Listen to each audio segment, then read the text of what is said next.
solve anything right now, but it gets you in the, everybody's nodding, it gets you in the public record. So with that, is anyone here for citizen comments? All right. Alrighty. I see Ross is up post. Okay, would one of you? Okay,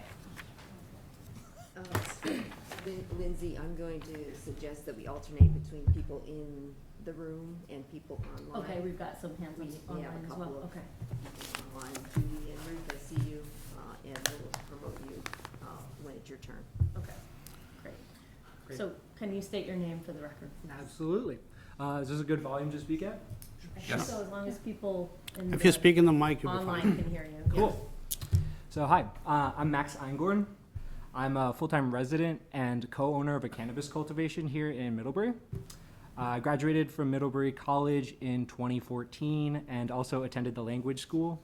And after reading the recent Addison County Independent article entitled Middlebury to Revisit Cannabis Store Policy, it became clear to me that our perspective, and I say our, my team is here as well.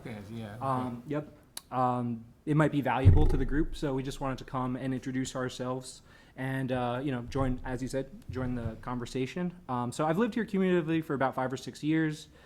I'm passionate about food, music, the arts, as well as farming and sustainability. So needless to say, I've gotten to know many of my Middlebury neighbors very well. And when we built our business, we sourced almost everything from local businesses from day one. So when I found myself back in Vermont in 2020, I was overjoyed to discover that I could follow my lifelong dream of legally growing cannabis, and doubly so that in the town where I went to college was one of the first towns in Vermont to show overwhelming support for the new craft-focused market.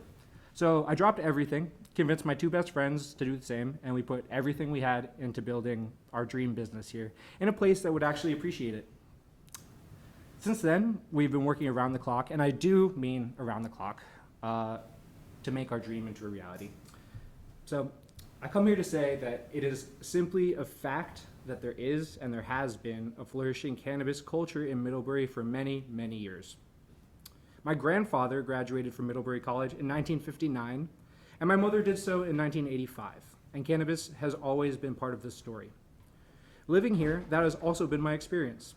Young people approach me daily looking for work and become ecstatic that they will finally have the opportunity to buy and proudly participate in a community that values top quality, organic, lab-tested cannabis sourced locally and ethically sold. My older neighbors, believe it or not, are also eager for work, including disabled veterans, and appreciate that cannabis will be sold in a place where IDs are checked so that they don't have to worry about their loved ones continuing to do back alley drug deals. I'm approached almost daily by older Middlebury residents as well, looking for a trusted source for low doses of cannabis flower, tinctures, edibles, and salves that will help them with sleep and other issues. In fact, of the thousands of conversations, and literally I do mean thousands of conversations that I've had over the years with Middlebury residents, I've never personally spoken to anyone who is anything but supportive of legal cannabis here. My partners and I were shocked at the statements made by some of the members of the Middlebury Selectboard in the article, and further in the meeting minutes that the article appears to be based off of. They will speak more to the legal, economic, and scientific misunderstandings that members of the group have demonstrated. I encourage everyone here to please take some time to read the laws legislators, regulators, and industry professionals such as ourselves have been working together on for years, as well as to review third-party studies about the cannabis industry nationally, which we will provide before attempting to regulate this industry. Of particular concern was Dan's quote, "I don't want to build an economy on cannabis sales. I don't think that's what Middlebury is." This sentiment is counter to everything that we've experienced in the Middlebury community, and more importantly, gives us the clear impression that our business is not wanted here. So I would like to ask the select board, and I am aware that this is a statement period and not a Q&A session, but I would like to ask the select board if we should take our plans to scale our business and open up a retail shop elsewhere. Or for clarity's sake, I'll ask, do you want us here? Because we certainly don't feel welcome at the moment. I'm aware, again, that this is a statement period, but I do hope that you kindly follow up. Thank you so much for your time. I think I'm going to have a rebuttal. My comment wasn't reflecting on the cannabis industry at all. And your accusations, I think, are really misguided about the, in your perception, what was going on in our meeting. We were talking about zoning. We weren't talking about acceptance or non-support or any support. We are talking about it just like we talk about any business. I never reflected that I was opposed to this at any time during that meeting, nor do I think anybody else did. So I think your tone is all wrong. We do read, we do try to keep up with it, but we've got a lot of things going on. Cannabis is not a part of my life. It's not a part of my neighborhood. It's not a part of my friends or anything like that. But the voters have voted. It's going to be here, and I'm supportive of that. My only one thing is I've heard several people that if we put cannabis shops on Main Street, it's going to revitalize Main Street. It's going to explode. It's going to be fabulous. We're going to have all kinds of stores, and the economy is going to boom. I disagree with that. That's the only thing I do is I disagree with that. I didn't say anything else except just disagreeing with that. I don't believe that. And I also don't personally want an economy based on cannabis shops. I don't want to see 6 shops up in here, and the only thing that goes on in Middlebury is cannabis. I think you guys are doing a great job. I've read your articles in the paper. I'm impressed who you are. I'm impressed your background, what you're doing, how you're working, and what you're doing. So I think if your beef is with me, who you mentioned here, you don't have a beef. You really don't. You really don't have a beef. I'd love to have a conversation with you. I'd love to have that conversation too. You could have called me before this. You could call me anytime. I would talk about it. You were in the paper. I know I was in the paper, and I stand by what I said. And Which we're is still what I took issue with. Which I presented the quotation that I took issue with. I didn't respond to anything else that was in the article or the minutes, which there were quite a few things that I could have. But I tried to keep it pretty clear. You don't want cannabis at downtown for reasons that that you did not elaborate on, but I would love for you to, because there's no research that would show that cannabis would make downtown anything other than flourishing. In fact, we today have brought peer-reviewed studies that show the opposite, that counter to what you posited without any proof in the paper. So that's all I'm here to do, is provide some scientific, empirical studies, and say that we're people here and our neighbors want us here. So I don't really I think you're fine. Thank you. You're fine. I think Anytime, guys, we should call have me a anytime. conversation outside of this meeting. I don't think it's So appropriate. we'll be welcome, we'll be happy to have a conversation with you. Thank you so much. I've had conversations with several people about my comments, mostly in support. But I'd love to talk to you guys Our anytime. card will be provided. I'll love to come buy you coffee. I can buy. Thanks. Okay. Have fun. Thank you. And for clarification, we will be addressing cannabis separately. Do we have the meeting date set yet? We do not. Your next hearing is August 9th on Okay. the zoning bylaws. So there will be a separate meeting, But which that's you're all been welcome pulled to attend. from the bylaws that we're considering. And if you have written things that you'd like to give to Kathleen so that it gets entered in, you're welcome to do so. All right, let's take somebody from the online community there. Hi, Ruth. You're on mute. Are you referring to me? Yes. Oh, okay, good. I didn't know if there was anybody else. I couldn't see. So I have a couple of things. They're both related to public works. One involves the drainage ditch in front of the houses on Seymour Street, which is just a bunch of really coarse riprap, and pretty much impossible to maintain as a property owner. And I know you've heard about this from some of my neighbors, and my neighbors have also told me, the ones who've been here a long time, that when that was installed, that drainage ditch, the town told the property owners that ditch was going to be covered with dirt and then seeded so that we could maintain it properly. I was not here at that time. That's what the neighbors told me who were here at the time when the work was done. They said that was actually, and if you look on the other side on the side of the street where Danforth Pewter is, that's the way that drainage ditch is done. It's basically a swale, and then they're able to maintain it, by cutting the grass. We can't do that. The city or the town, I've called now each summer when it gets really high. And then the secretary at the Public Works always tells me, oh, I didn't think we were doing that anymore. Each time I call. And, so I don't know, we're all paying taxes. You're cutting stuff down in the public right of way and other places. I don't know why I get that response every time I call. I have to say every time I call, a few days later somebody shows up and cuts it down, but I don't know why I have to call. Why isn't it just part of the regular maintenance? That's the first thing. And the second thing is, there is the cobblestones that were installed on Main Street in front of the Duclos building I actually almost fell off of them one day, because if you get out of your car and you walk and you go onto the cobblestones, you don't intuitively know that there's going to be a drop off on the other side.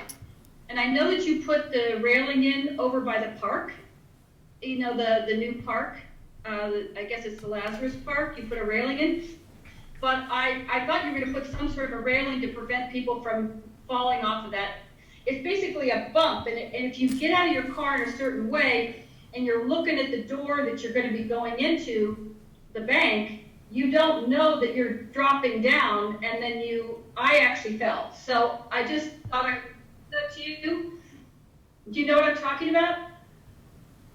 I'm familiar with the location in front of the National Bank of Middlebury, and I will relay this to Public Works, both items. Okay, so those are my two, I guess with the first thing, I would love it if the town finished that off, but if short of that, if you don't decide to finish it, if you could just maintain it more regularly without my having to call every year and then getting a hard time from the office would be nice. Thank you. Okay. So that's okay. So that's all I have to say. Thank you, Ruth. All right, let's take somebody else from our audience. Laura or Ross, either one of you.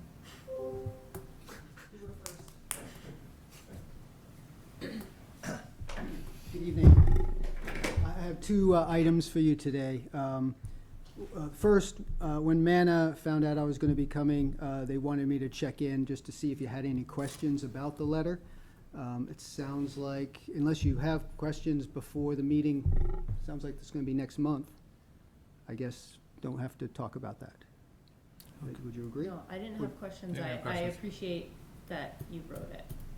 Like, I appreciated getting the letter because it was definitely a different take on where I thought things stood. So I appreciate that. Okay. And I'll let them know that we're planning a meeting next month. Yep. The other, Sorry, just quickly, I would say I do have some questions. Oh, okay. Just think, is Manna gonna put together more information on what they have an issue with in the current master plan? yes. And provide that I do before we believe meet that's that? something they're working on. Okay, And if we can get an idea of when the date is, we'll have a deadline and we know what to work towards. So if you Okay. have, in terms of when you want to discuss this in your agenda. okay. Yeah, I would shoot for August 9th, it sounds like. Okay. And certainly, it's great if we can read it a couple days before then. Yeah. Well, yeah, it should be the Friday before to get in the packet, so we have it, yeah. There was a bunch of questions presented at the public meeting. We haven't gotten responses to that yet, right? Yeah, I don't think anyone has. I Okay, think so we still V-Trans is have that working on out there, yeah. Okay, the other item has to do with the Vermont Gas Easement we discussed maybe a month ago. As you know, I was very disappointed that the Select Board doesn't have a policy in place to verify if someone wants to put in new fossil fuel infrastructure, that's really needed, and there's not a good, maybe renewable alternative or something that might do just as good a job. The other thing that troubles me greatly is that the Select Board provides the use of town property through the right-of-way and easements at no charge. If Vermont Gas was going to go through a private property, they would pay for the right-of-way, but the town doesn't receive any money, whereas if you did, that money could potentially be used to help the town pay for some of the fossil fuel reduction efforts that's ongoing. I think it's actually only fair, actually, that companies that produce pollution should be required to help pay for the cost of cleaning up and dealing with the pollution they produce. And so, I can't tell you guys what to do, and I have no control over you, but I do have control over myself.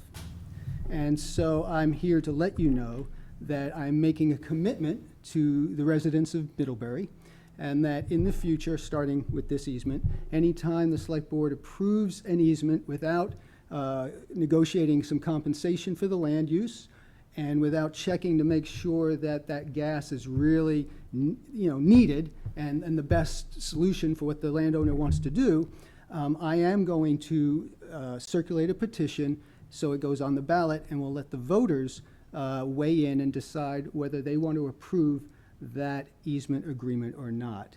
And I basically wanted to come and tell you that in person as a courtesy so that you don't learn about this by reading about it in the paper. Kathleen, a question. I know that the town gets property tax for telephone poles, for instance, and other things like that. Is there any capital connected to the gas infrastructure on town land? I'll have to check on I think there might be some taxes they pay because they've got business property that they're profiting from. Sure, yeah, but like the telephone poles, right, that are in the town right of way, right, there is a property value and tax associated with the use of the utilities Yeah. for that property. Of course, those are right-of-ways that previously exist, that all utilities typically get to use. Sure. What Vermont Gas is asking for in these instances is a new right-of-way, a new encumbrance on new property that isn't previously encumbered. Understood. And the other problem is that, the current utilities that typically use the roads, the electric, the phone, they're not causing the climate degeneration as much as the fossil fuel industry is, of which Vermont Gas is. And so it's a different, fish, if you will. I think that you've said a lot of really great things. I'm just not sure we have the authority to impact any of those things you said.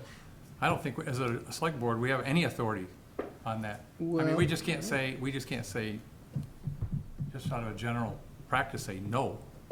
No, I didn't say, No. I don't believe I ever said that. I said you should confirm that gas is the best fuel to use for the purpose they want, and that you should might be a good idea to negotiate some reimbursement for the use of the land. I didn't Yeah, say no. See, land, but if somebody wants to put a new oil burner in their house, we don't have any authority to stop anybody doing that, or new gas. But he's talking about public property. I'm talking about I understand the easement issue, and we can, but we can't deny a resident to do. He's not saying that. He's Okay. saying, he's saying Vermont Gas should be paying us I something. got that part. Yeah, that's it. And the only But thing you'd be he- denying is the easement to Vermont Gas Gotcha. to use the right-of-way. You're not even talking to the owner of the property. Gotcha. You're dealing with Well, Vermont the last Gas. time it was the last time you were here, you wanted somebody to talk to the owner about convincing them to do it something different. To find out, if they considered other options that would be less, say, environmentally impactful, such as renewable energy options, there's electricity, and there's a Right. lot of options out there. Oh, yeah, no, I understand. The town is pretty well divided in terms of people who are pro Vermont Gas and people who are against it. And it's interesting because over the years, a refrain I've heard from select board members pretty consistently is they have to consider all residents in the community. You represent everyone. But unfortunately, in the case of Vermont Gas, your support and representation has been one-sided. The people who are against it have gotten really nothing from the select board. Vermont Gas has gotten pretty much everything they've wanted, every easement they've wanted. You've accommodated them all 100%. And so a real way of representing everyone would be to find a compromise, such as what I'm suggesting, which is to confirm that if they want to get gas, it's the best option. Then when you can approve it, just ask for a little money. That's a compromise where no one gets everything they want, but everyone gets something. So thank you for your time. Thank you. Thanks, Ross. Do we have somebody else in the Judy, online? your video is off and your microphone is off.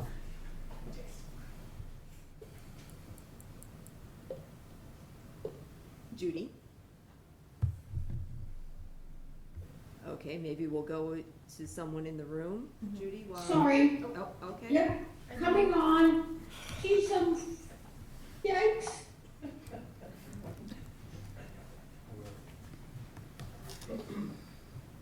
Whenever you're ready, Judy. We can hear you loud and clear. There. Am I here? Yeah, you're here. No, you're there. Oh, jeez. This is so complicated. So I have three things. One, I would like to thank Dan for delivering a,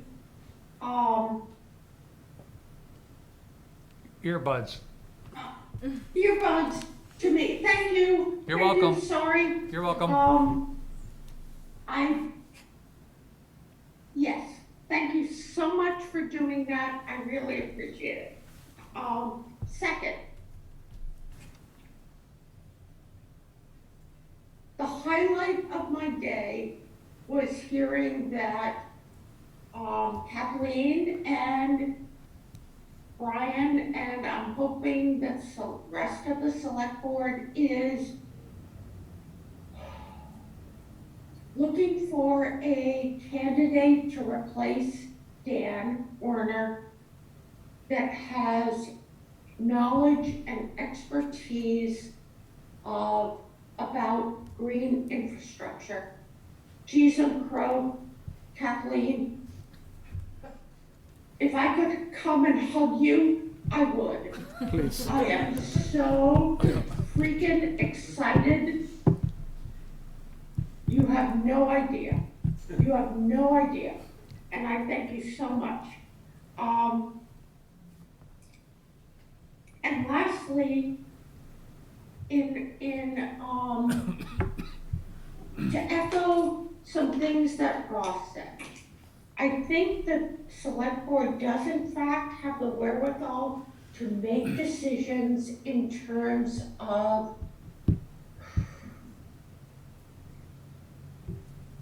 where we get our energy from. And it absolutely needs to be, yikes, not natural gas, not fossil fuels. It needs to be anything but. And I think that's all, but at the same time, I thank you again for the headset. Thank you, and thank you, Kathleen, for the, geez, you've made my day. Thank you so much. Judy, you can Have a good night, everybody. Judy, you can plug both ears in if you want to, so you can put those in both ears. So. Yes, I understand that, but they kind of hurt my ears, so I'm only doing one at a time. Okay. Alternate them. You can send some Thank you, eardrops. Judy. Thanks so much. Good night. Good night. And then someone else from the audience here. No. Okay. Oop. I would just ask you to bear in mind that we're 20 minutes over at this point. Make sure what you're saying is something Concise. different and concise. Thank you so much.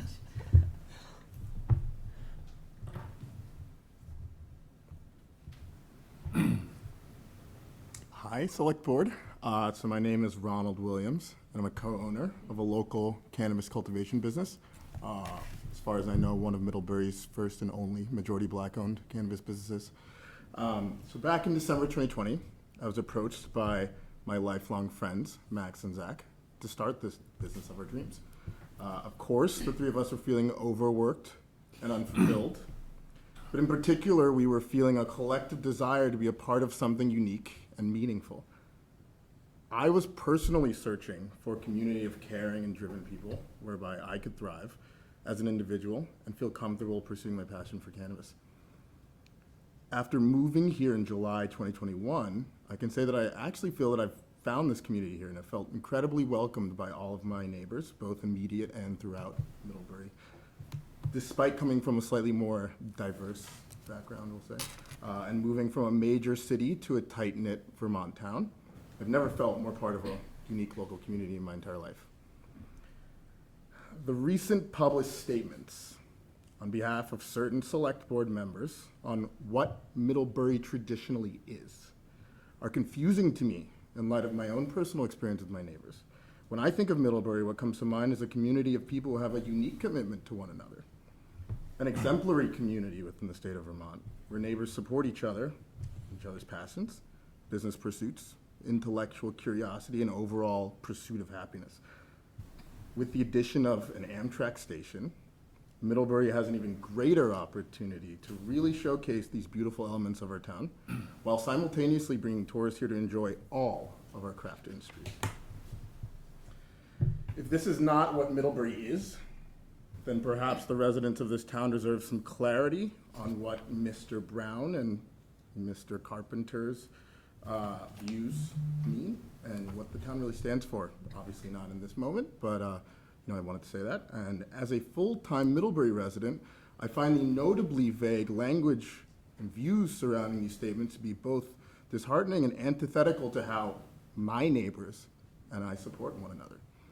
As a Middlebury-based small business owner, a temporary moratorium on cannabis retail shops, which would create a monopoly, I just want to note, feels misaligned with the town's small business and general craft culture.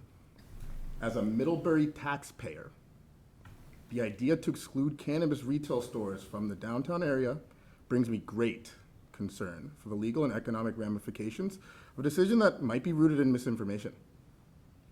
So I ask the select board to consider these elements when making this decision. Thank you. Thank you. Thank And you. now I know why you're called Mr. Z's. I figured it out. Very cool. Is there any way you can share your email with Kathleen? So, Yeah. okay, Thank then you. we can. Laura?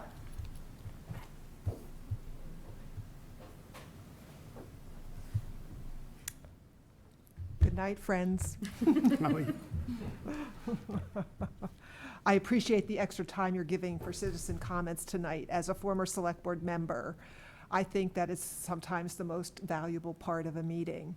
And so thank you for giving the space for that. I appreciate that. And I'm here to speak to two issues. One is on behalf of Bike Ped concern, and then the other is about public access to bathrooms. So I'll speak to the latter first.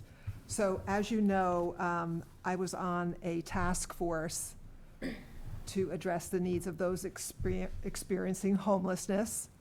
And we created this pink brochure, the Gotta Go card, that tells you where you can go to a public bathroom. And that includes the offices here. And I'm not clear what message we want to say in the revision of the card about access to the building here. Are we now, so I'm going to be looking for your feedback and others, in updating this brochure. So I think it's important to provide as much access as possible to the town office bathrooms because they are so good. And I know formally it was limited on Fridays, and I just want to clarify if the bathrooms are available on Fridays now. Is that true? Yes. Okay. And is the time span from 8:30 to 4:30 or 5:30? What should I? 8:30 to 4:30. 8:30 to 4:30. Okay. So that's one thing. And just again to make you aware of that and what an important resource this is for our community, not just for those experiencing homelessness, but also visitors to our town. So I appreciate the portalets that are about town too, and this pink brochure helps our merchants on Main Street inform visitors to where they can go, especially after hours. And I'm glad for the addition of the portalet on Mill Street that we now have that's not currently on this brochure that I'll add. So that's good, and I'm always paying attention to where other portalets might be needed. I don't think that they are, but I appreciate the efficiency of the portalets we now have, and thank you for that. So I just wanted to clarify our messaging about access to public bathrooms and let you know how important that is to our community.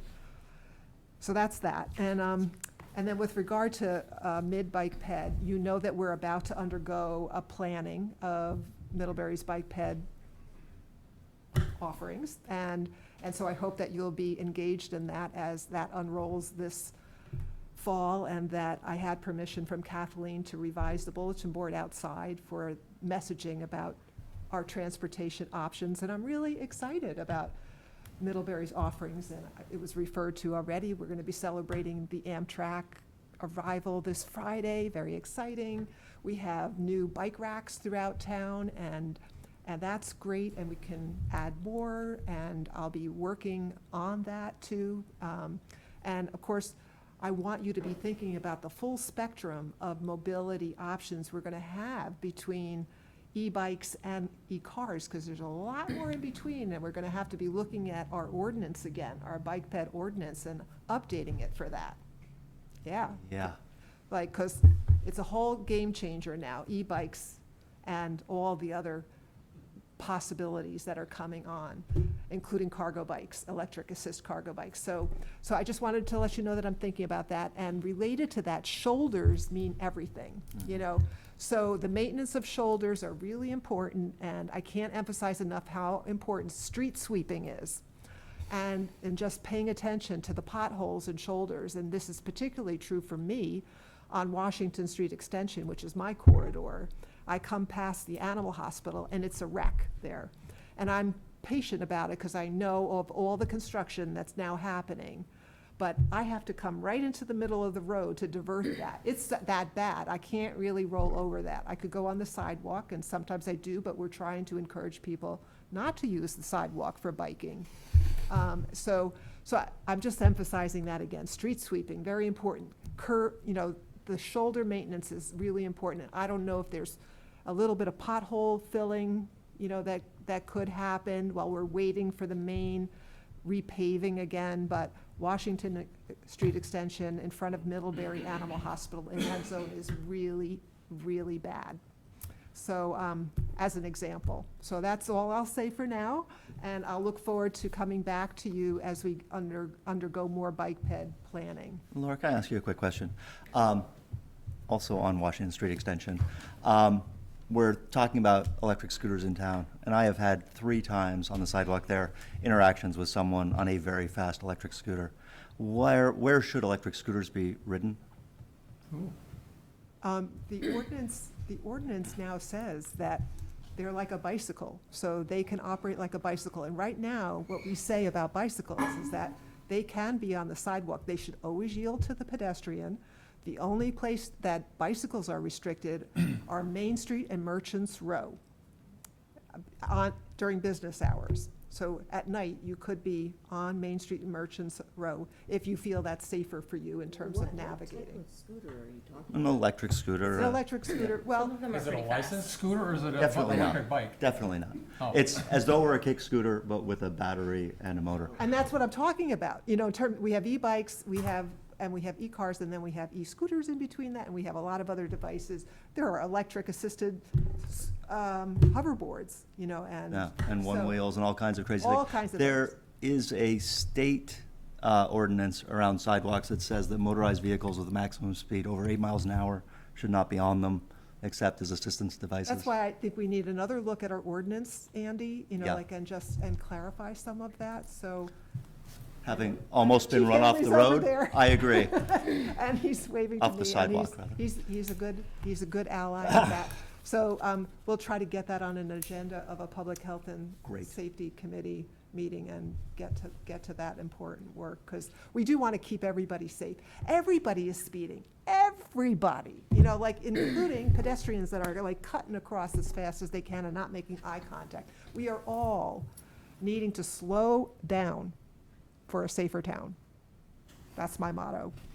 And that includes Laura. Thanks, Laura. Thank you. Is the Mill Street porta potty vertical now and staying vertical? I believe it is vertical today. What? Oh, dear. There's been vandals pushing it over, or at least pushed it over once. I did not know that. So I was going to mention, it's a pilot It's a- project. That's an old college trick. You usually do it when somebody's in it, but unpleasant. Oh. I'm sorry to hear that, and I don't know if a wider one like we have behind the library I don't know if they can be staked down, but would make a probably not difference, where or it's at. swapping, I don't know if swapping them out would make a difference, although it's nice to have the one at the library. That is the most used portalette, the one that's behind the library, I think. But it is good to have the one down at Mill Street for lots of other reasons. So I don't know what to say about that, except I hope they stop. Okay, thank you. Thank you for Thank the you. thank you for the extra time tonight. All right, Kathleen, do we have anyone else online with their hand up? No one else online has their hand up. And anyone else from the audience? Come on up.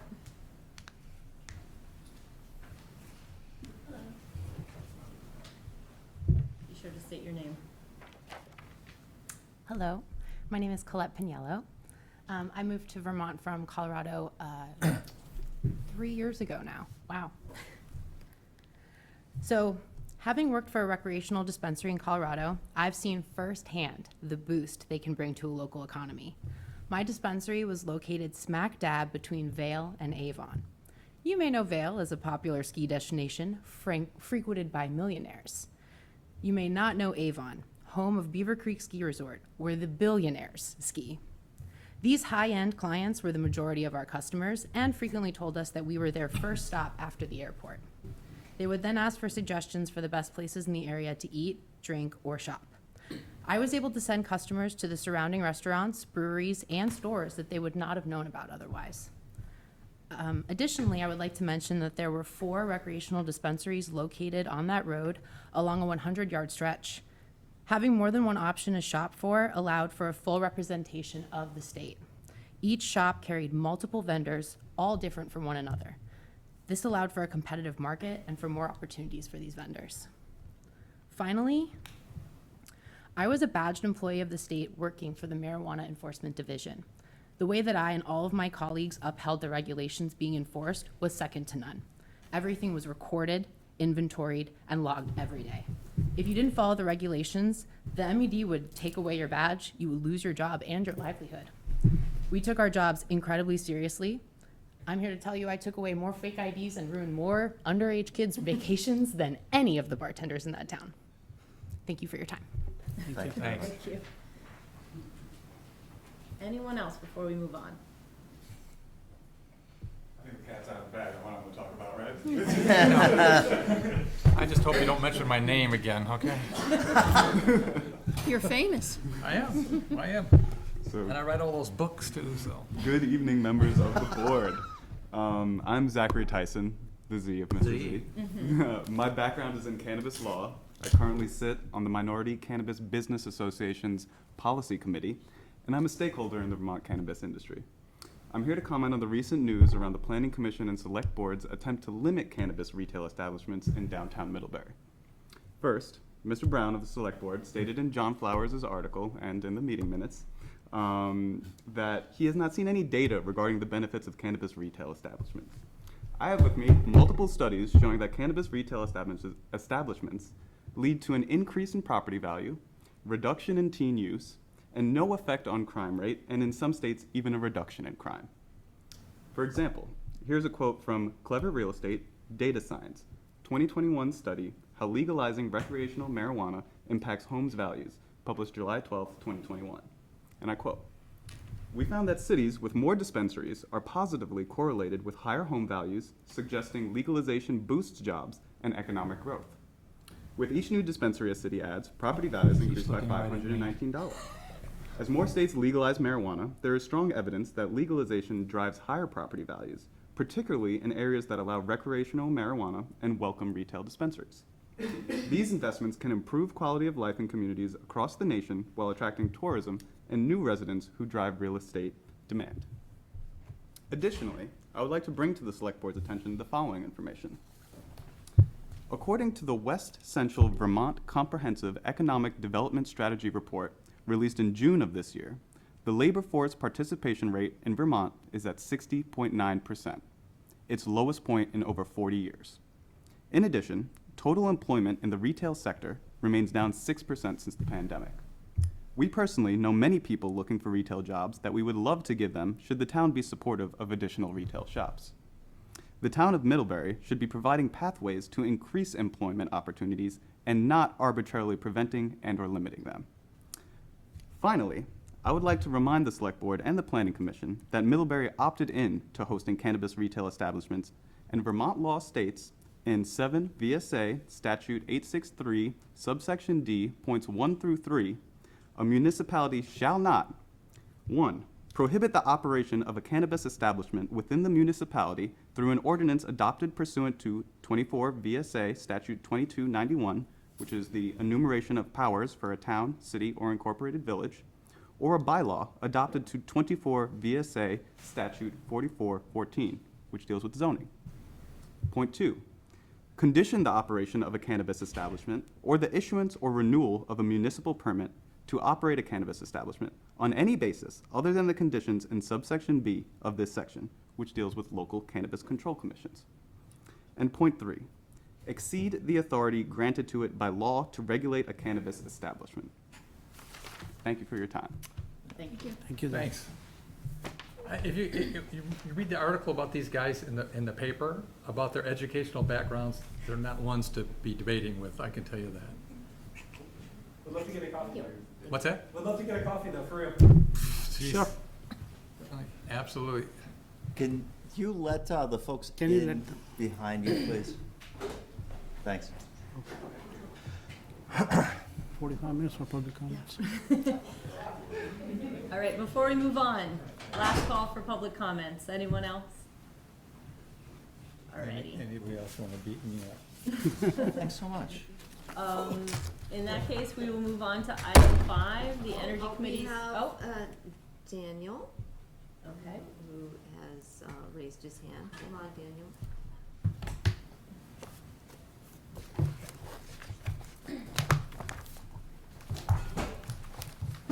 Take care. Hey, guys, this thing. I'll be back. Hi, Daniel. Hey, y'all. You cut out for a second. Oh, There you are, nice and strong now. Go ahead. perfect. Hey, y'all. I'm Dan Gutierrez. I am the owner of Butts Beans and Illuminar Coffee in town. And I just wanted to echo some of the sentiments shared so far in the public comments about the concerns of essentially creating a monopoly on dispensaries in town. I mean, again, I know we're over time, so I just wanted to keep it short and sweet, but imagine if there was only one place to get coffee in town. That wouldn't be very good. Thank you all for your time. Thank you. Thank you. Thank you. For keeping it short. Okay. So now we will move on to item 5, which is the Energy Committee's request to allocate $1,500 for a comprehensive climate action plan. Who's up?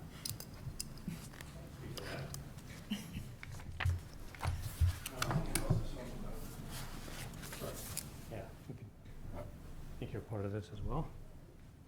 I think everyone knows me, right? I'm John Burstick. Good evening. Good to see you all. So I assume you saw the letter in the packet. So we just did a little bit of background. We've made several attempts to develop what at the time we were calling an energy plan, whether or not it was an enhanced energy plan or a comprehensive energy plan. It didn't really go very far. And a lot of it has to do with there are multiple entities involved with developing it. So we have the college, and John acts as a liaison between the Energy Committee and the. Oh, okay. Sorry. So John acts as a liaison between the Energy Committee and the college. We also want to involve businesses. So there are a number of players in developing this plan, because it's for the towns, for the residents, it's for everyone, right? The idea of let's have a comprehensive plan that everyone is a part of. So there wasn't a lot of as I said, we made several attempts. We were not making progress. John had suggested an independent third party to help develop the plan. Pale Blue Dot did an exceptional job working with SEAC. I assume everyone knows SEAC. It's in helping them develop the Addison County Climate Action Plan. And with that success, we thought, John suggested, that's maybe a good opportunity for us to have them facilitate this, because I think that's what we're missing. We're missing some facilitation. And so I think, and one more note is that the college has offered to match whatever the Energy Committee's willing to put into this. Now, the $1,500, we do have a $2,000 a year operating budget, which is really allocated for things like mailings, conferences, conference fees and things like that. And over the years, we've used very little of that. So the committee took a vote on the 20th, I think that was, our last meeting, last week. And we all thought that was a good use of the money, since we haven't really been making the most effective use of the money we have. So that's sort of the background. I don't know if John, if you'd like to add something. Am I close enough to this? Yeah. Great, thank you. Thanks, Howard.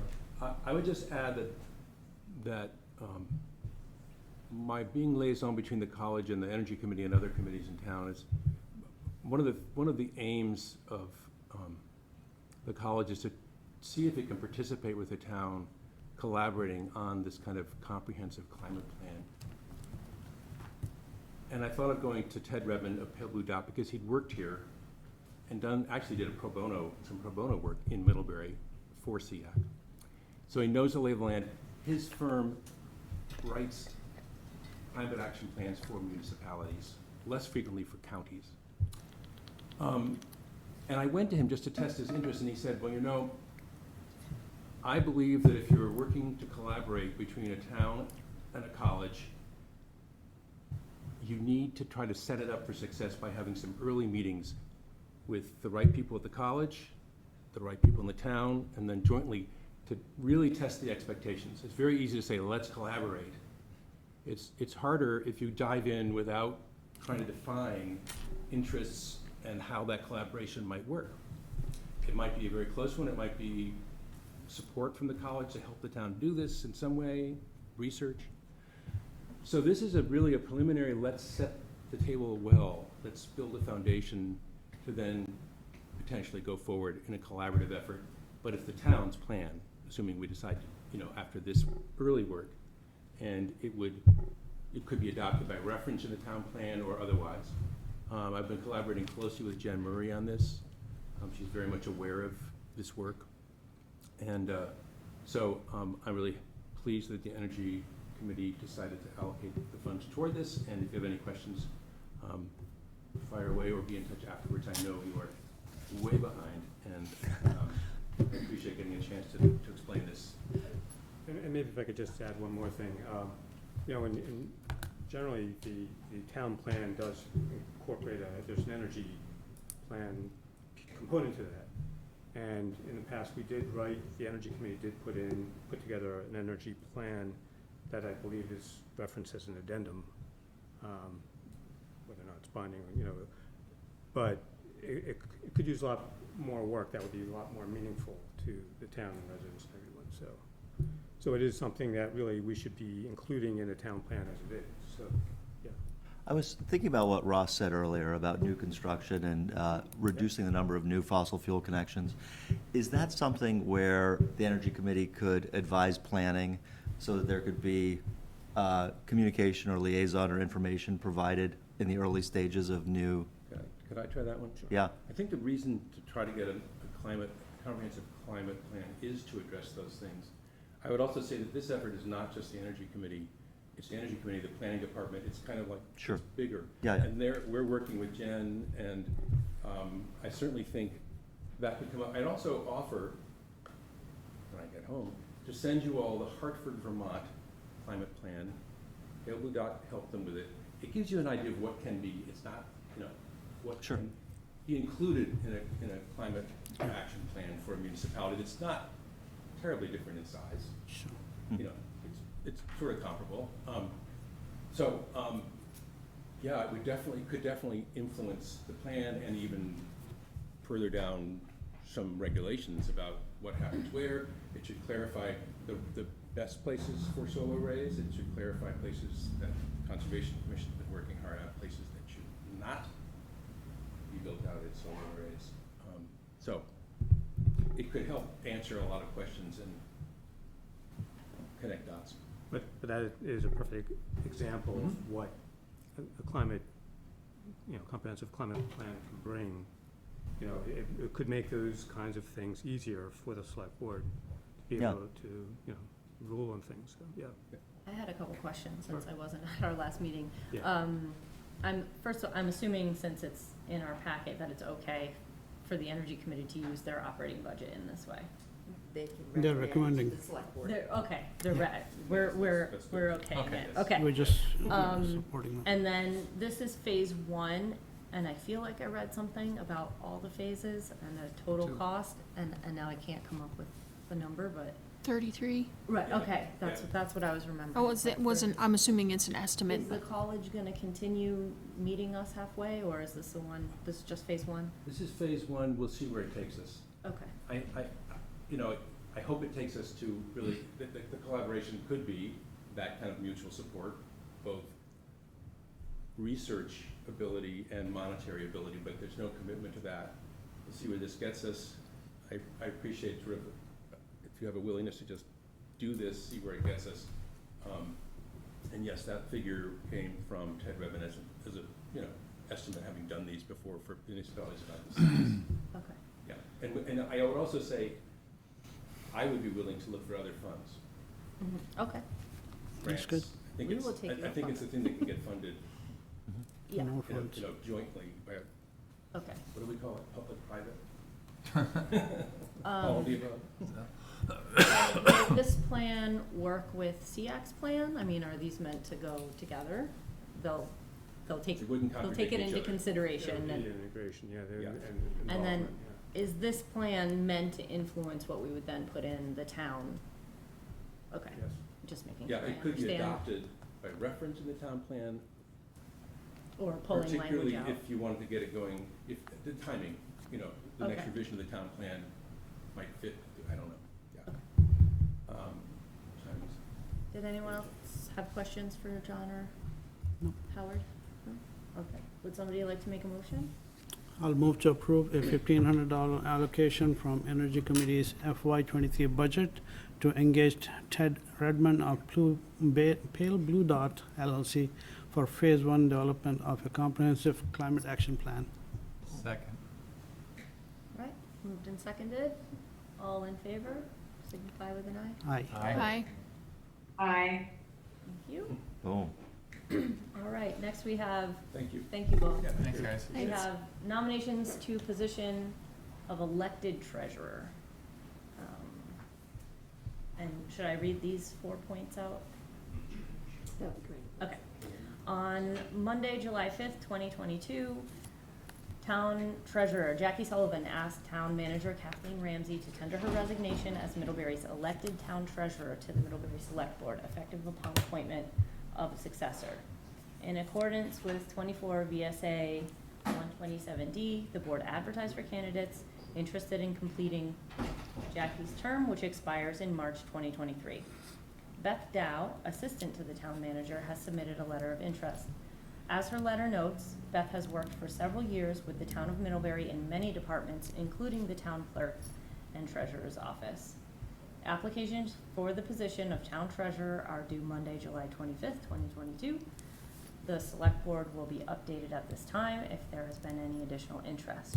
Formal appointment will take place at the board's August 9th meeting. There have not been any other applicants. All right. So at this point, we are just nominating Beth Dow. Yeah, and you had some great questions, and you answered all those. I had those questions too, but, so, since they've been addressed, and I'm surprised nobody else came forward, though. And this is just until next year, Until March 20. till March? Okay, so And not even. To be clear, this is the smaller part-time position. just the It's treasurer. 10 hours a week? Very small time, part-time, we're And- thinking 5 to 10 hours. 5 to maybe. 10 hours a week. And Okay. she's gonna continue working for your office also? Right. Okay. Okay. She'll already be here, so. So I'm going to eventually be a broken drum on these things, but have we looked at opportunities for regionalizing these kinds of things where maybe we obviously need separation of duty around finance. If you live in Vermont for very long, you know that elected treasurers have some difficulty with town funds. You want professionals in there, you want separation of duties, but also, like, how many full-time people do you need in a small town to do the books, and can it be shared with neighboring communities? I have reached out to some of the larger towns in Madison County about that. Fantastic, thank you. Okay. Anyone else have any questions or comments about this? Esther, did you have anything? No? Okay. With that, would somebody like to make a motion? I move to nominate Beth Dow to complete Jackie Sullivan's term as town treasurer expiring in March of 2023. Second? Second. Oh my God. Moved and seconded, and I feel like we have to give that I one think to she got- Esther because it was very Because enthusiastic. the loudest one gets a second. Yeah. Yeah, not the first one. All in favor, signify with an eye. Aye. Aye. Hi. All right, wonderful. Moving on to the 7:15 portion of our agenda. I'm glad it was a short agenda otherwise. Recommendation for replacement of dispatch console and. The oh, chief we is have here. Chief Good Hanley. evening, Chief Hanley. That's right. I thought it was gonna need your help earlier, by the way. I don't know if you were here early, but I could have used, you didn't step up to help me. I was ready to go. Okay. All right. I gotta give you a quick background so you'll fully understand what's going on here. Our dispatch is opened 7 in the morning to 11 at night, Monday through Saturday. In other words, we take our own calls, we dispatch our own calls. The rest of the time, the calls go to Westminster, where they're then routed back to us in dispatch. Years ago, we started redundant dispatch system because in major events, we usually have 2 dispatchers working, so we have 2 consoles. So that system was put in 2012. We bought it with a grant at the time, and it was installed. We learned last year, after spending a lot of money repairing them, that one of the consoles is down. It's irreparable. It's beyond the service age. The system is run on a Windows 7 architecture, which you know was not supported by anybody. It's pretty much kaput. We were spending a lot of money keeping the other one going. With that, last summer we got a proposal to replace the entire system for $183,000, which I sent that along to Kathleen with a note that that's a non-starter. That's not going anywhere. Last fall, I applied for a federal grant to begin replacing at least some of the components of this, with the anticipation of putting in another grant in January, which I did. We did get awarded a grant for $33,000. We got the award in February, so that money is there. The second part of the grant, to finish the rest of the system, we were informed by members on the board unofficially that we would get the money. We created a bid, put a bid out, and the day the bids went out in the mail, I was told that we were not getting the money. So, here we are. So we've come down to essentially 4 bidders bid on this project. One was a project to at least replace the computer software and some of the radio transmitters, which are, again, they're beyond their service life. If they break, we can't fix them. And that was the low bid, and that came in at $33,287. But that doesn't replace the consoles. That's a project that would have to be done at some point later. But at least the computer software would be upgraded and we'd be able to move. Is there an issue with compatibility? Are we staying on an older generation of telecom equipment by doing this and locking ourselves? No. Everything new now is networked, and it's all updated, all state-of-the-art stuff. Okay. Right now, it's the stuff we have is old.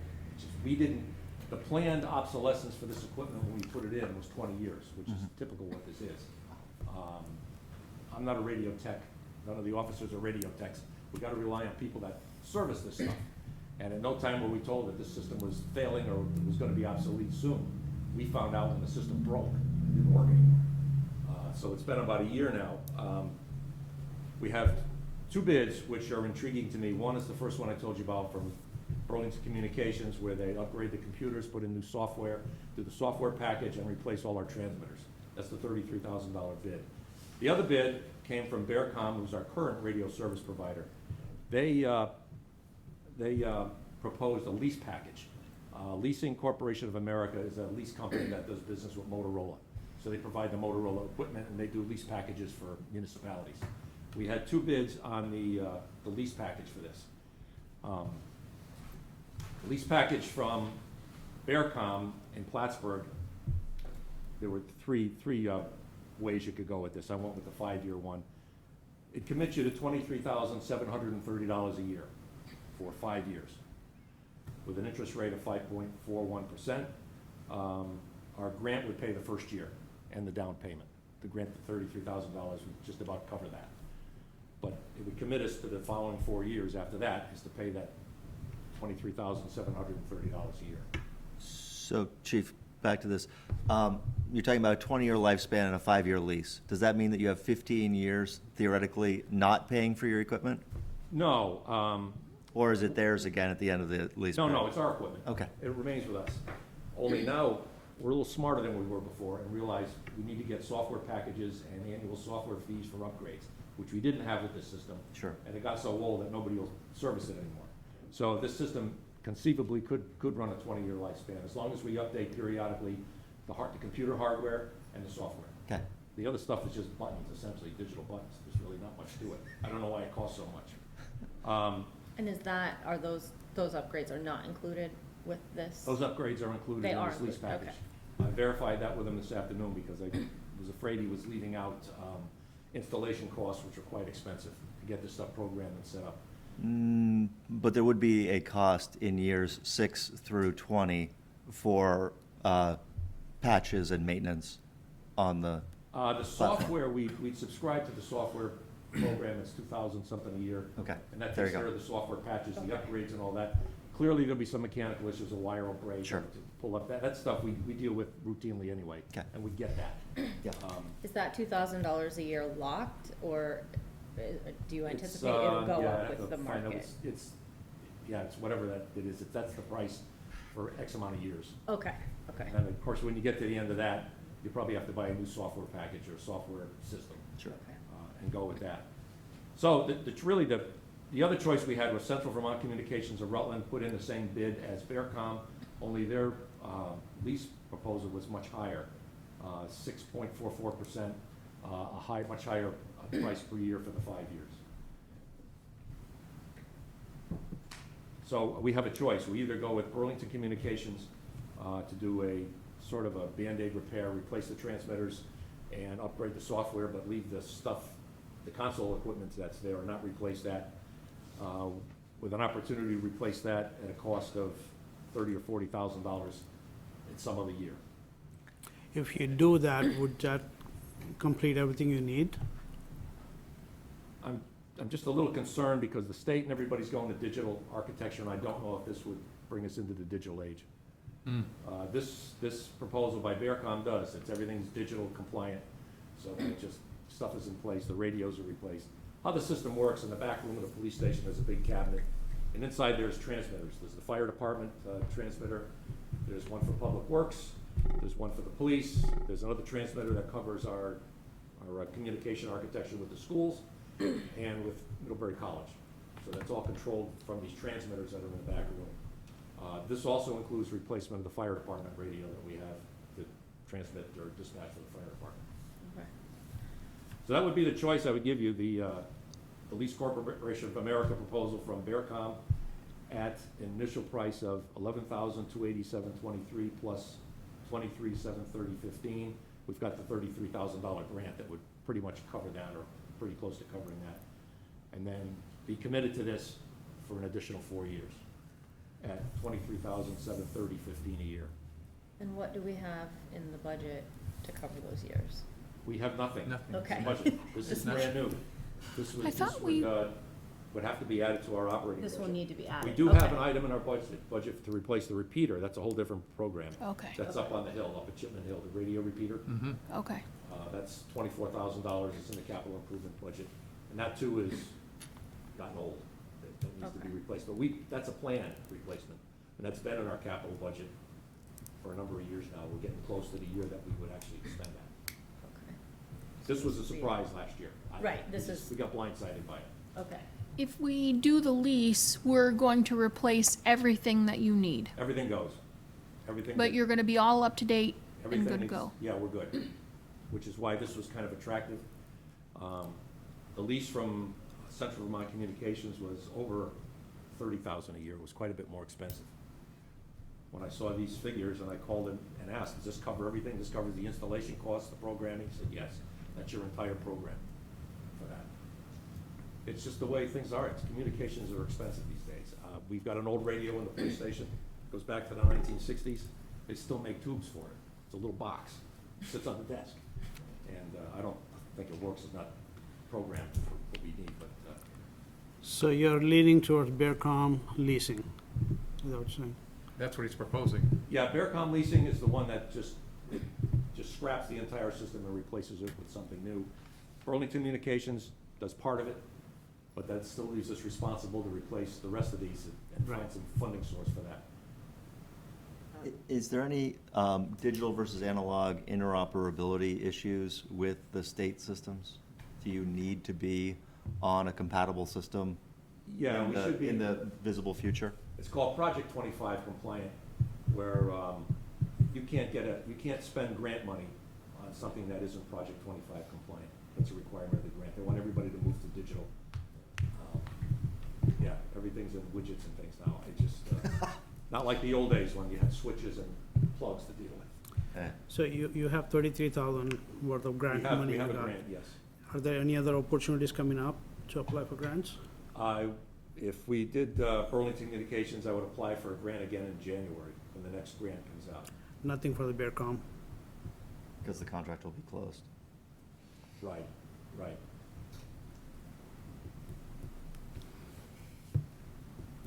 So Chief, could you go over those numbers again? You had 11,287 for the upfront payment. Yeah, down payment 11,287.23 with the first payment, annual payment of 23,730.15. So that would be 34,000, 35,000.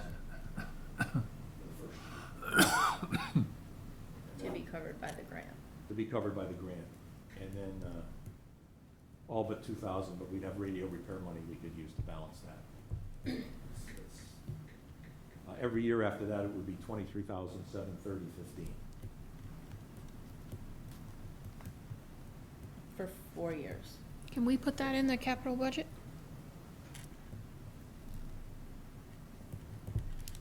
It doesn't matter either way. It's an annual expense, so it'd be either the capital budget or the operating budget. I'm just thinking, like we've done with a lot of the other equipment, of putting small amounts in every year to make sure that when things need to replace, we have that money in there, so.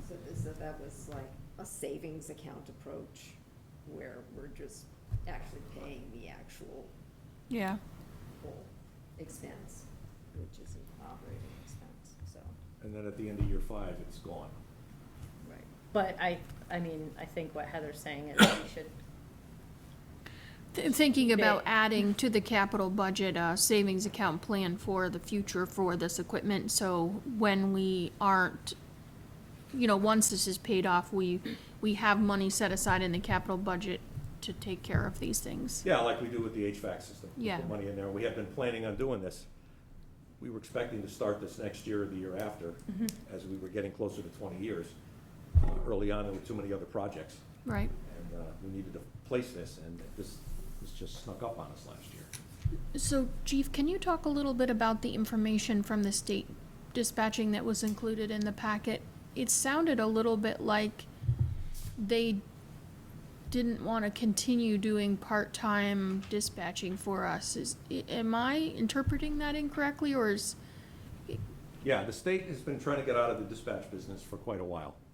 The legislature in this past session created a committee that was supposed to look into it and develop these regional dispatch centers around the state, for which time you could select which regional dispatch center you wanted to get into, then negotiate a fee for that. Again, that's another expense that we don't have, because we have no idea. The first meeting for that committee is tomorrow. A few weeks ago, I got a letter from the state that says, immediate action. Require all jurisdictions to take non-emergency administrative calls, et cetera, et cetera. We're not answering your phone, unless it's a 911 call. We've experienced on Sundays when we don't have dispatch, they're getting calls, people are calling our police number and the fire number. They're routing the calls back to the police station. There's nobody there to answer them, because they're on the road. There's nobody sitting in there to answer the phone. We don't know how many calls we've missed, and we don't know how long this has been going on. On the overnight shift, it's not as bad because we don't get that many non-emergency calls. Usually stuff like noisy parties, stuff that needs an immediate response. So they've been able to at least handle those calls and dispatch. They no longer enter stuff in our record system, so the officers have to manually enter everything, even though we're on the same record system. So this is another thing that came as a surprise. This letter came out of the blue, especially when they sent another letter before that that says this committee's gonna be getting going July 27th. We'll have this whole system and architecture up and running next year sometime. So it's another thing that left us, now what do we do? How do we answer the phone? We've got nobody to answer the phone. We're trying to figure out how we're gonna do this. And we have no idea what getting into a private dispatch arrangement is gonna be. In other words, if the Rutland Sheriff created a dispatch center, we're gonna have to pay a fee every year, and I'm gonna guess that's somewhere between $25,000 and $50,000 a year for them to answer our calls. For our calls off hours, those, Off whatever, hours. 40 hours a week. 72 hours a week, all day Sunday. Yep. And as you know, in the wintertime, we get winter towing that we do. Sure. And we get a lot of calls at all hours of the day Oh, and yeah. night because people want to get their cars back. And as you know, North Pleasant Street, we got the parties there. We'll be getting calls again. At, Oh, we know. yeah, 1, 2 in the morning. I've got to have somebody answer those calls. So is there an opportunity here for Middlebury to become a regional dispatch place? We have professionals, obviously, who do this most of the hours of the week. We do. This would require a big change in the police building. We'd have to. The building was never designed to be a regional dispatch center to take calls for other agencies, and we were never set up to do that. It would require hiring at least 3 more full-time dispatchers. It requires some changes to the building to be able to accommodate a separate division within dispatch to be able to do that. I looked at that and I thought this would be just too much for us to do. Okay. It just it wouldn't make any sense for us to do. The physical plant's not well-designed for the needs. It was never intended to be that way. I do have a kind of a handshake arrangement with Bristol and the Virgins Police Department that we could potentially handle their calls at the same time that we have dispatch for a small fee. The intent was have the small fee come in and it pays for all this stuff that we're buying now. It'll go into a fund and revolve around that. They seem very amenable to that, but we gotta wait to see what happens with this whole new dispatch thing. Disappointed in what the governor did on this, kind of said, yeah, we put this $11 million out there for you guys to figure it out, and then turned his back and walked away, and then this happens. We get the phones hung up on us. So we're in a bit of a pickle right now as to what we're gonna do. They've suggested that we have a voicemail tree. So anybody would call with the dial 1 to get this one, dial 2. If you call the state police right now, that's what you're gonna get is a voicemail tree. If you call the state police number and not the 911 number, you're gonna get a voicemail tree, and it'll take you to number 8 before you get a dispatcher. You know, for reports, dial 2, for this something, dial 3. You gotta go through the phone tree to the end. So it's a bit of a pickle we're in. Right now, my only option is one of the officers have to pull him off the road and leave, and when he has to go on a call, and he's gotta leave the phones. Yeah. There's really no other way to do this. Yeah, it's a pickle. We're looking at different options. This hit us again. The letter's dated June 8th. I got it 2 weeks ago. So. Is there a possibility, because this is an emergency situation, can these calls be routed to the officer from the police department? If somebody calls in the middle of the night and officers on the road, can that be routed to the officer? You know, we thought about that, and then we figured if an officer's standing there at a car accident. and he's I gotta know take a that, yeah. call, It's a domestic. Yep. You know, he's doing something, and now a cell phone call is coming in, and he's got it doesn't work. It's just not practical to do that. The thing is we would just have to have them come in the office and wait till they get a call. One guy can go out, one officer can go out, the other one's gotta stay by the phones. So, you know, it's gonna be a little wonky for about a year, until we figure out what's going on with dispatch, till we figure out what it's actually gonna cost us to have somebody answer those calls. If you read the memo from VLCT that talked about this, Yeah. Sherling had told them, well, it's gonna save the state $35 million a year. But we're paying for that. No, of course. It's gonna increase our costs exponentially. What do we pay for VSP dispatch during those 72 hours? None. Zero. There is no fee. We've never paid a fee. I see. Thumbnail history. In 1970, our phone calls at Middlebury Police went to the town clerk. After 4 o'clock, it was a red phone system. One went to the Middlebury Inn, the other one went to the funeral home. And that's how we were dispatched. Nice. There was arrangements were like that all over the state. Sure. The state came in and said, we're gonna develop a dispatch system for the state, and we will provide dispatching at no cost to local taxpayers. And they did that for 50 years. Mhm. And they made a number of changes over the years that didn't work out for them. Yeah. No, and the costs go like this, and eventually they want Well, to get out of the business. Yeah. They used to have dispatch in every station, so you always had 5 dispatchers, 24 hours a day down here. And they were never overworked. They thought it would save money if they reduced them to 2. Of course. It doesn't work. Yeah. So, it's a mess right now, and we'll figure something out. So, Are phone calls being covered now consistently? No. They're not? Not on the weekends? Not, we switch the phones over at 11 o'clock at night. It goes to Westminster. We don't know they're switching a call back. We only learned of this because one of the officers was in the office, and we have a direct line between us and Westminster for transfers and things. And the transfer phone rang, and he thought it was the dispatcher looking for him for something. And it was somebody else calling the police for something. And he was able to deal with that. That's when we found out they're just bouncing the calls back to us. They're not taking them. Emergencies, they'll handle. They'll answer an emergency call, medical call, or 911. a 911 call. If it's just somebody looking, I need to talk to an officer because of this, or they're not handling those calls. And we don't know how many we've missed. so I'll make a motion to award a contract to Bearcom for a 5-year lease per the Chief Hanley's recommendation. Is that what was Bearcom? I got confused. Yeah, Bearcom replaces the whole system. So this is a change from the agenda. It changed from the agenda, yeah. Got confused. Okay, yep. I think, We need a second, obviously. I'll second that. You don't need the amount in the motion? Sorry. Yes, please. yeah, so I don't know exactly, it was initial payment of around 11,000 and a lease payment of around 23,000 a year. So Beth will fill in the specifics in the minutes for me, Yeah, I have please. the numbers. Yeah. I will second that, since motions need seconds. I'm curious, in this environment, if we want to buy something that we have to pay for over 5 years right now, with the state looking in the next 12 months at having a different regional dispatch system in place. I just, the timing of it, seems like not the time for big changes in platforms. I agree. We're always gonna keep our office open from 7 to 11 because of the amount of walk-in traffic we get, the amount of service calls we get, people walking into the building. We would lose that if we locked the doors. Right. And the dispatch went somewhere else. Right.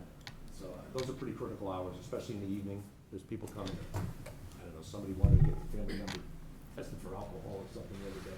They walk in for a million different reasons into that building. Sure. And if the building is closed, we lose that service, whether it's a DIN verification or whatever, walk-in complaints. Yeah, dropping off a wallet, I've done it. Yeah. There you go. Absolutely. Yeah, we hold all kinds of stuff for people that Sure. can collect. Yeah. Do we have reason to believe that this system will potentially still work with whatever they come up with in the future? Yes, yes, Okay. it's that Project 25 compliant Okay. digital, so that's what we specified. Nobody will give you a grant for anything different. Okay. And this is all Motorola equipment, so it's all top shelf. Yeah, that's what you said at the beginning. I didn't understand what that meant. I mean, I think, my interpretation is that you still want to have this capability in your office from 7 to 11, Definitely. yeah. regardless of what the regional dispatch would be. Yes. And if we went 24/7 with regional dispatch, it's gonna be that much more expensive than if we do at least some of it ourselves, right? Yes. Yeah, so I don't think that there's any, This is, you need to upgrade your system anyways. yeah. You lose service when you go to a regional center. Yeah. Period. That's a The end. different, I mean, yeah. it's just the way it is. They're not gonna handle stuff like what time are the fireworks, or, you know, what time is the festival on the green tonight? Do people call for that? Yeah, I think we call, yeah, we get calls from people, what are the road conditions in Middlebury? We get all kinds of stuff. But it's service. People call us more for service than for complaints. And that's why it's important that we keep that dispatch open to handle those. Yeah,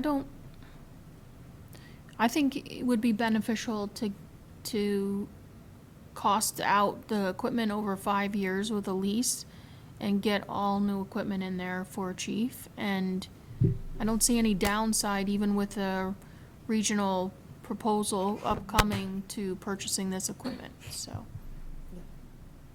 Oh, that was my only concern. So Esther, did you have anything before we vote?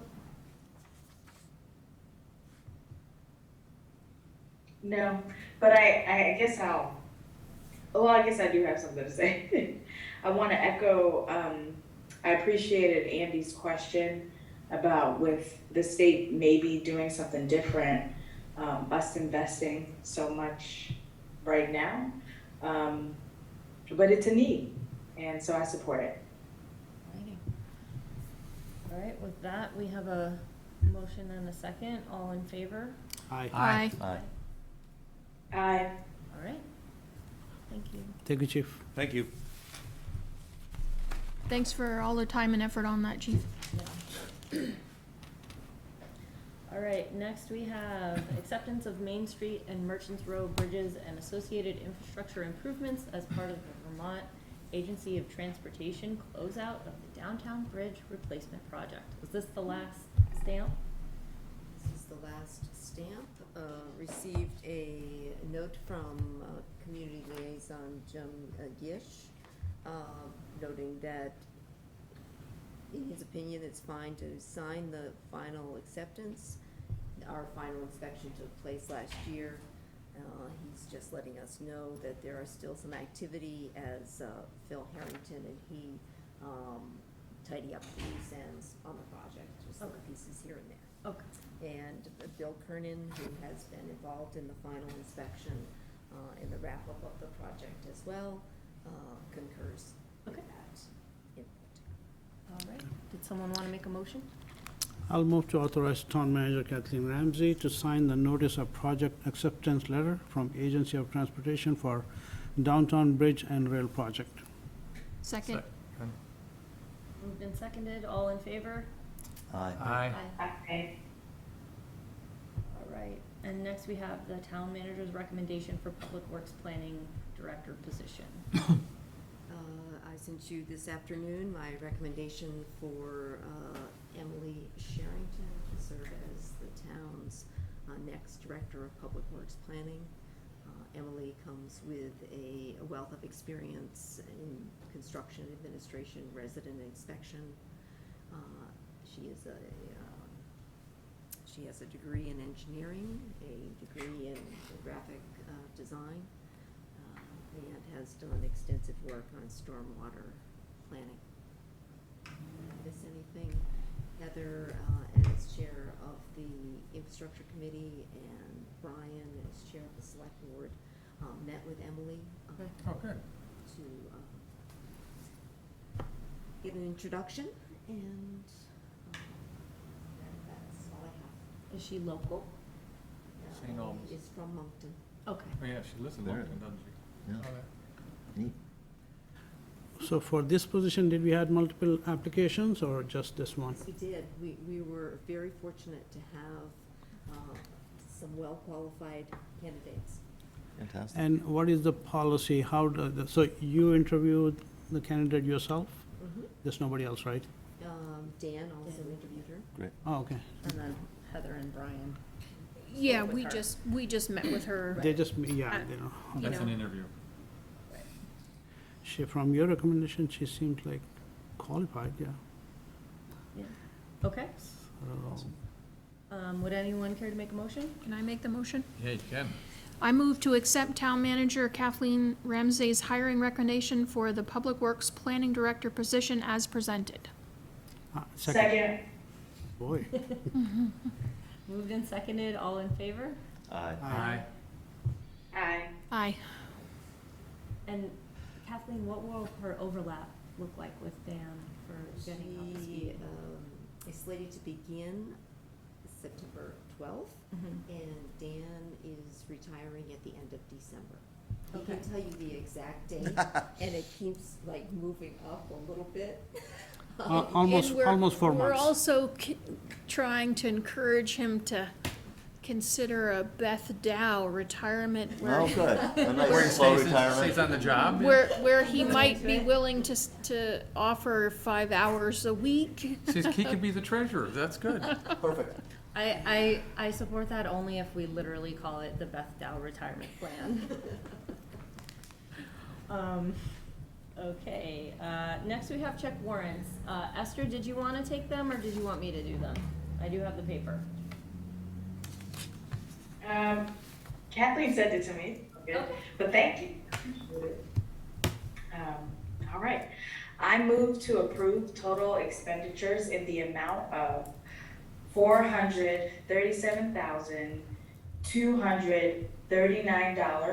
$437,239.35, consisting of $312,587.53 for accounts payable and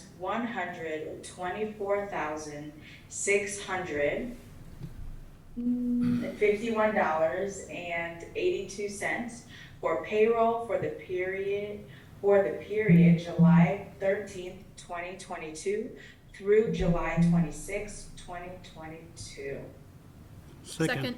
Oh, You can have Moved and seconded, all in favor? Aye. Aye. Aye. It's bear bills. Thank you, Esther. Thank you, Kathleen. Thank you. All right, thank All right, and now we have board member concerns. Why don't we start over here, Andy? I decided to take a quick peek at our grand list value for Mr. Anders Holmes' property, since he was claiming a $5 million loss if things didn't go his way. Yeah. And interestingly, it's appraised at under $500,000. So maybe we should, sorry, 590. So maybe we should look at that and bring it up to where the market should be. Talking to people affected by the construction in my neighborhood, asking and just making sure that the communication is good, expectations were set well, everything seems to be very good with the folks I've talked to. It's very nice to hear, almost entirely positive from folks whose lives are upended by water system work. Not as much as it would be if they can't flush the toilet, so. Indeed. Yeah, well, at the, Or they have no water because there's a Right. break. sure. At the corner of, is that Colonial?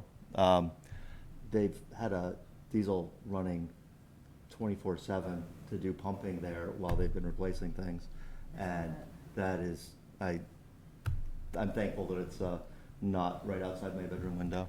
And really appreciate and am compassionate for folks who have to deal with that to help keep our infrastructure going.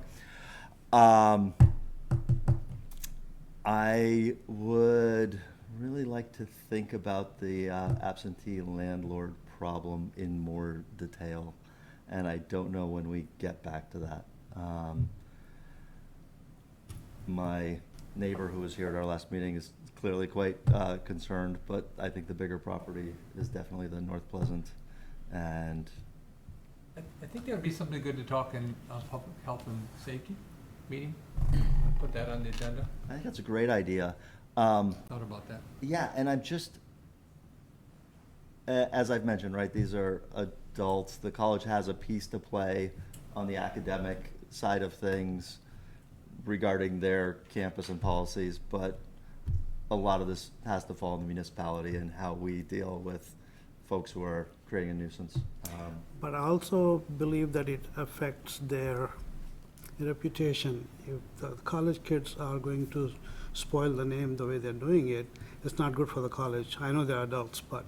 I mean, they're also college kids. Find a college town which doesn't have, we benefit greatly because they had the foresight to get rid of fraternities those decades ago, but find a college town that doesn't have difficulties with college kids interacting with established But neighborhoods. Middlebury College is known for being a good college and good students, which is getting bad now. And I think, Last couple of years I especially. think part of that, again, last couple of years, Yep, COVID, unable to use normal socializing schemes, as well as the large number of students that came in the second year of COVID because of delays, plus admissions and all that, and needing housing. Right. Yeah. Anyway, All right. we'll bring it up in public health. Thank you, Andy. Esther, did you have anything? All right, thank you. Heather? Apparently the other morning there was a truck that got stuck out here because there was a delivery truck parked in the circle, and a big truck got stuck and traffic was backed up. So just reminder again, I should have said something when Chief was here. I don't know what we can really do about it, but maybe we need some no parking in the middle of there.